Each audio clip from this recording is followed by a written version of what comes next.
안녕하세요. Eat Bible입니다. 오늘은 시편 33편 1절에서 11절을 함께 묵상하시겠습니다. 먼저 오늘 본문을 읽겠습니다. 의인들아, 너희는 주님을 생각하며 기뻐하여라. 정직한 사람들아, 찬양은 너희가 마땅히 해야 할 일이다. 수금을 타면서 주님을 찬양하여라. 10줄 검은 고를 타면서 주님께 노래하여라. 새 노래로 주님을 찬양하면서 아름답게 연주하여라. 주님의 말씀은 언제나 올바르며 그 하시는 일은 언제나 진실하다. 주님은 정의와 공의를 사랑하시는 분, 주님의 한결같은 사랑이 온 땅에 가득하구나. 주님은 말씀으로 하늘을 지으시고 입김으로 모든 별을 만드셨다. 주님은 바닷물을 모아 독에 담으셨고 그 깊은 물을 모아 창고 속에 넣어 두셨다. 온 땅아, 주님을 두려워하여라. 세상 모든 사람아, 주님을 경외하여라.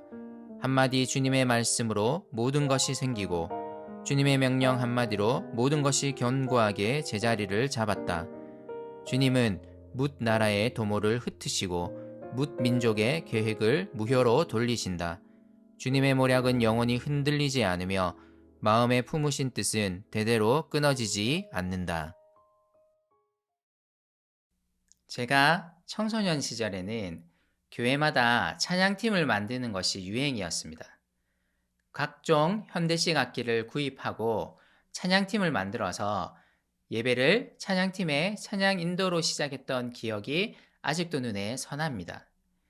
유명한 찬양팀의 집회에도 많이 참석해서 하나님을 향한 노래를 올려드리는데 참 열심이었던 것 같습니다. 요즘도 찬양곡을 자주 듣습니다. 찬양이 마음에 주는 울림과 위안이 참 큰 것 같습니다. 시편 33편은 앞시인 32편과 연결되어 있습니다. 32편의 마지막 절인 11절이 의인들아, 너희는 주님을 생각하며 즐거워하고 기뻐하여라. 정직한 사람들아, 너희는 다 함께 기뻐 한호하여라로 끝났습니다. 오늘 33편 1절은 이를 그대로 반복하여 말합니다. 의인들아, 너희는 주님을 생각하며 기뻐하여라. 정직한 사람들아, 찬양은 너희가 마땅히 해야 할 일이다. 32편의 주제가 하나님의 백성들이 하나님의 은혜로 용서하심을 받은 이미 복 있는 사람들임을 상기시키는 것이었습니다. 오늘 33편은 하나님의 은혜로 용서함을 받고 하나님과의 화해를 누리는 복 있는 사람들의 마땅한 반응이 그분을 향한 찬양임을 말하려고 합니다. 시편 33편은 총 3단락으로 나뉩니다. 1절에서 3절, 4절에서 7절, 8절에서 11절입니다. 먼저 1에서 3절은 하나님의 은혜로 용서받은 자들, 곧 복 있는 자들에게 하나님을 찬양하라고 외칩니다. 분주한 삶을 살아가면서 우리는 우리에게 주어진 매우 큰 복, 하나님의 용서에 대해 자주 잊습니다. 오늘 1절은 이 하나님의 백성들에게 의인들아 하고 외치면서 너무나도 큰 용서를 받은 우리가 해야 할 마땅한 반응이 하나님을 찬양하는 것임을 이야기합니다. 우리는 마땅히 온갖 악기를 동원해 주님을 찬양하고 노래해야 합니다. 우리는 하나님의 용서로 새로워진 자들입니다. 이로 인해 우리의 노래도 새로워져 하나님을 찬양하는 데 쓰입니다. 큰 은혜를 경험하고 깨달은 자들의 마땅한 반응은 하나님을 찬양하는 것입니다. 삶의 많은 탄식 가운데서도 우리는 잊지 않아야 합니다. 사실 하나님은 우리의 찬양을 받으셔야 할 분이십니다. 그분의 은혜가 우리를 구원하시고 그분과의 화해 가운데 살아갈 수 있는 큰 복을 허락하셨기 때문입니다. 4절에서 7절은 주님의 말씀을 향한 찬미입니다. 하나님의 말씀은 언제나 올바르고 진실합니다.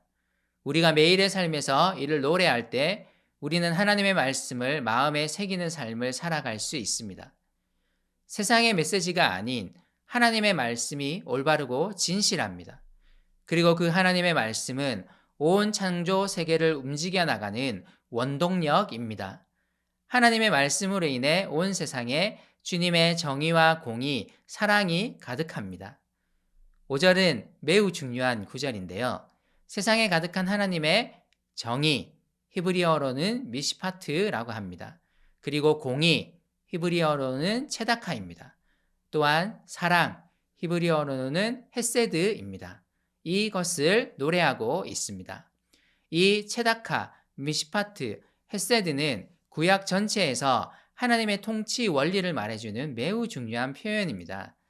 하나님은 약하고 억압받는 자들을 보호하시며 그분의 거룩한 의를 실현하실 것입니다. 이 모든 것 이면에는 인간을 하나님의 형상으로 창조하신 그분의 인애와 사랑이 있습니다. 이 하나님의 말씀이 하늘과 별을 만드셨습니다.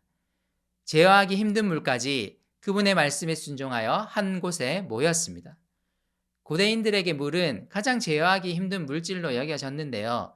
7절은 하나님의 말씀의 권능을 찬미하는 내용입니다. 8절에서 11절은 세상이 주님을 경외하도록 초청합니다. 온 땅이 두려워해야 할 대상은 다른 존재가 아닌 바로 하나님이십니다. 하나님은 그의 말씀으로 세상을 창조하셨고 그의 말씀으로 세상의 모든 것들이 제자리를 잡도록 하신 분입니다.